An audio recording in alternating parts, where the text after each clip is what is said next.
యుద్ధం ఒకచోట, లాభం ఇంకొక చోట. ప్రపంచాన్ని వణికించిన ఇరాన్ సంక్షోభం ఒక అగ్రరాజ్యానికి ఊపిరిపోస్తుందని ఎవరైనా ఊహించారా?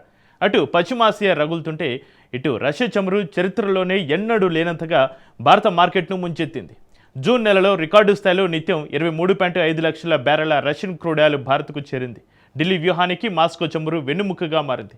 కానీ సీన్ కట్ చేస్తే ఈ సక్సెస్ స్టోరీ ఒక్కసారిగా యూటర్న్ తీసుకోబోతోందా? భారత్ నిర్మించుకున్న ఇంధన సామ్రాజ్యానికి ఒకేసారి 3 వైపుల నుంచి ముప్పు పొంచి ఉందా? అసలు రష్యా చమురు రికార్డుల పరుగుకు బ్రేకులు వేస్తున్న ఆ శక్తులేంటి? Watch the story. భారత్కు రష్యా చమురు సరఫరా ఆగిపోతోందా? భారత్ క్రూడ్ ప్లాన్కు అమెరికా చెక్ పెట్టబోతోందా? హర్ముజ్ తెరుచుకుంటే దెబ్బ పడేది ఎవరికి? ఇరాన్ యుద్ధం ముగిసింది. ఈ యుద్ధం ప్రపంచ దేశాల్లో చమురు సంక్షోభాన్ని రేపింది. చాలా దేశాల్లో చమురు ధరలు విపరీతంగా పెరిగాయి. కానీ భారత్లో మాత్రం సగటున పెట్రోల్, డీజిల్ ధరలు లీటర్ పైన కేవలం 7 నుంచి 8 రూపాయలు మాత్రమే పెరిగాయి. అంటే యుద్ధంలో చమురు సంక్షోభాన్ని తట్టుకొని భారత్ దాదాపుగా నిలదొక్కుంది. అందుకు కారణం రష్యా భారీగా భారత్కు చమురును ఎగుమతి చేయడమే. భారత చరిత్రలోనే అత్యుత్తమంగా చమురును మాస్కో నుంచి ఢిల్లీ కొనుగోలు చేసింది. తాజా గణాంకాల ప్రకారం జూన్లో రష్యా నుంచి నిత్యం 23.5 లక్షల బ్యారెల చమురును భారత్ దిగుమతి చేసుకుంది. బహుశా ఇది సరికొత్త రికార్డు కావచ్చు. జూన్ 19 వరకు ఉన్న దిగుమతి గణాంకాలు అంతకు మించి ఉన్నాయి. అయితే ఈ రికార్డు స్థాయి దిగుమతులు త్వరలోనే నిలిచిపోయే ప్రమాదం పొంచి ఉంది. ఒకేసారి 2 సవాళ్లు రష్యా చమురు దిగుమతులపై ప్రభావం చూపబోతున్నాయి. మొదటి సవాల్ ఉక్రెయిన్, రెండో సవాల్ అమెరికా మినహాయింపులు రద్దు. ఇన్నాళ్ళు రష్యా రాయితీ చమురుతోటి భారత్ ఇరాన్ యుద్ధ సంక్షోభం నుంచి ఊరట పొందింది. కానీ ఇప్పుడు 2 వేర్వేరు శక్తులు భారత వ్యూహాన్ని ప్రమాదంలో నెట్టేస్తున్నాయి. అమెరికా ఇరాన్ యుద్ధం కారణంగా హర్ముజ్ జలసంధి మూతపడింది. యుద్ధానికి ముందు వరకు భారత్ నిత్యం 45 నుంచి 50% చమురును గల్ఫ్ దేశాల నుంచి దిగుమతి చేసుకునేది. ఆ చమురు మొత్తం హర్ముజ్ మార్గంలోనే భారత్కు సరఫరా అయ్యేది. హర్ముజ్ జలసంధి మూతపడడంతో ఇతర మార్గాల్లో ముడి చమురు కోసం ప్రపంచవ్యాప్తంగా కొనుగోలుదారులు వెతుకులాట ప్రారంభించారు.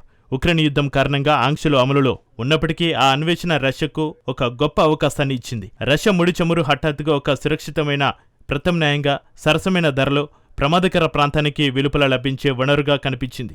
హర్ముజ్ సంక్షోభంతో చమురు ధరలు విపరీతంగా పెరిగాయి. గల్ఫ్ సరఫరాలో అస్థిరత ఏర్పడంతో ప్రపంచ ఇంధన సంక్షోభం తలెత్తింది. అయితే చమురు సంక్షోభాన్ని అదుపు చేయడానికి రష్యా చమురు కొనుగోలుపైన ఆంక్షలను అమెరికా తాత్కాలికంగా మినహాయింపుని ఇచ్చింది. ఫలితంగా ఆసియా మార్కెట్లో మాస్కో స్థానం మరింత బలపడింది. ఈ పరిణామాలన్నిటికంటే ముఖ్యంగా భారతదేశం చమురు పరంగా రాత్రికి రాత్రి మరింత శక్తివంతంగా మారింది. నిజానికి ఈ సంక్షోభంతో అత్యధికంగా నష్టపోయే స్థితిలో ఉన్నది భారతదేశమే. ఎందుకంటే భారత్ దిగుమతి చేసుకునే ముడి చమురులో దాదాపు సగం హర్ముజ్ జలసంధితో ముడిపడి ఉంది.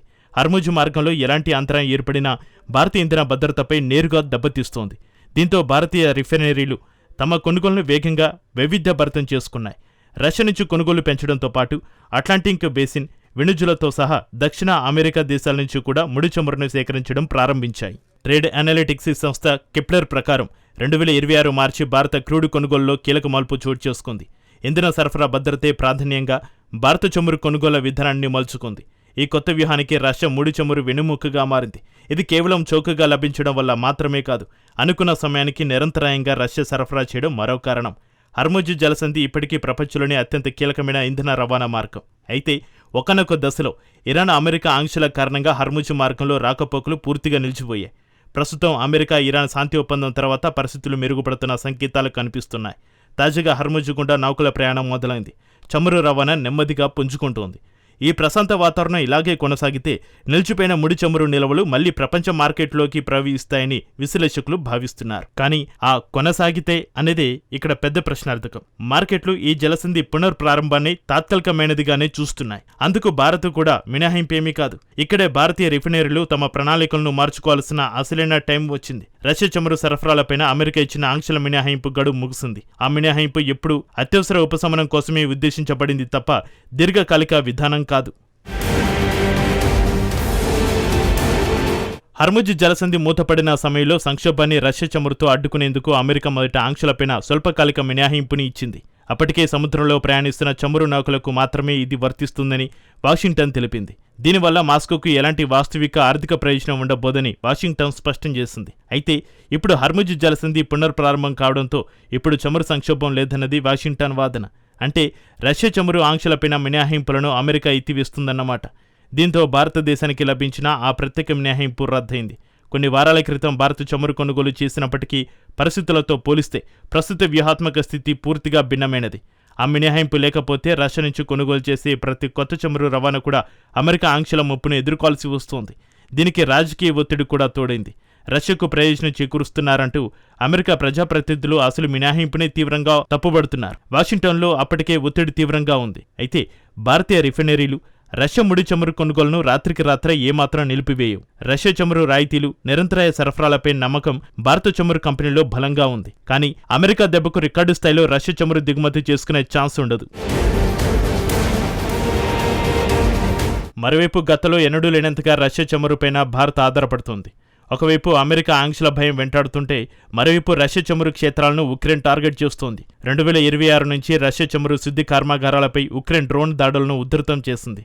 జూన్ మధ్యలో సుదూర లక్ష్యాలను ఛేదించగల డ్రోన్లు టార్టర్స్టాన్, సమారా ప్రాంతాల్లోని ప్రధాన చమురు శుద్ధి, పెట్రోకెమికల్ కేంద్రాలపై విరుచుకుపడుతోంది. ఆ తర్వాత కొద్ది రోజులకే మాస్కో శివారులో క్రెమ్లిన్కు కేవలం కొన్ని మైళ్ళ దూరంలోనే ఉన్న ఒక పెద్ద రిఫైనరీపై భారీ దాడి జరిగింది. దీంతో అక్కడ పెద్ద ఎత్తున మంటలు చెలరేగాయి. యుద్ధం ప్రారంభమైనప్పటి నుంచి రష్యా రాజధానిపై జరిగిన అత్యంత తీవ్రమైన దాడులు ఇది ఒకటి.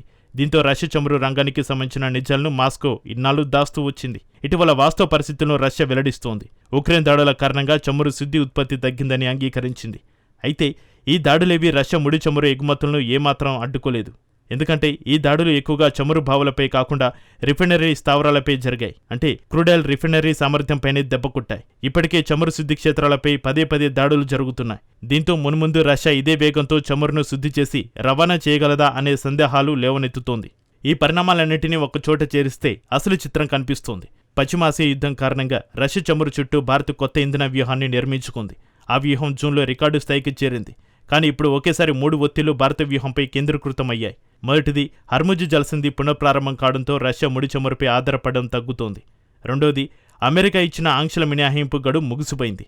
ఇక మూడోది, రష్యా రిఫైనరీలను ఉక్రెయిన్ డ్రోన్ దాడులు అతలాకుతలం చేస్తున్నాయి. ఈ దాడిలో భారతదేశ ఇంధన మ్యాప్ ఇప్పటికే పూర్తిగా మారిపోయింది. అయితే ఇదే రికార్డు స్థాయి దిగుమతులను భారత్ కొనసాగిస్తుందా లేదంటే సైలెంట్గా వెనక్కి తగ్గుతుందా అనేది వాషింగ్టన్ నిర్ణయాలు రష్యా రిఫైనరీల వద్ద జరిగే పరిణామాలపైనే ఎక్కువగా ఆధారపడి ఉంటుంది.